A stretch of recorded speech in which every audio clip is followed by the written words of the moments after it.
مولانا روم مولوی سے مولانا اس وقت بنے جب شمس تبریز کے ہاتھوں میں ہاتھ دیا۔ مولانا روم فلسفی عالم تھے، قرآن و حدیث کے عالم نہیں تھے، فلسفہ اور منطق اور ان عقلی چیزوں کے عالم تھے، اور اس زمانے میں اس کی قدر تھی۔ شمس تبریز ایک دن ان کے درس میں آ گئے تو وہ بالکل ایک دیہاتی شکل، پاؤں میں جوتا بھی نہیں تھا اور دیہاتی پگڑی۔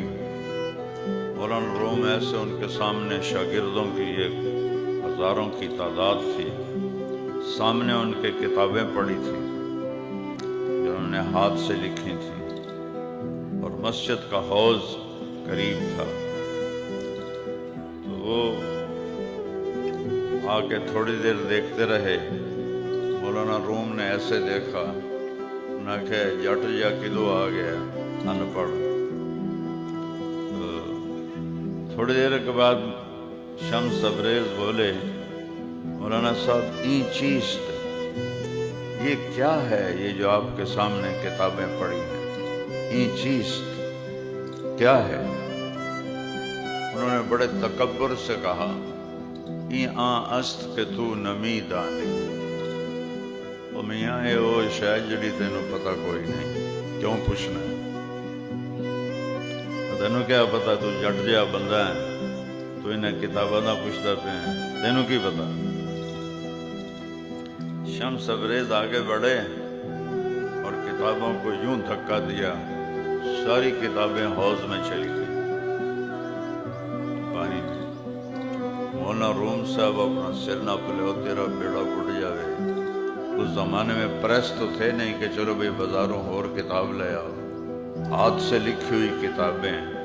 وہ تو میری حیاتی گال چھٹی، میری 30 سال دی محنت، تینوں کی واج گئی آئی، تینوں میرے نال دشمنی کی آئی، وہ کی کیتا ہے اور 30 سال میں کتھوں لے آواں لکھن واسطے؟ شمس تبریز ہنستے رہے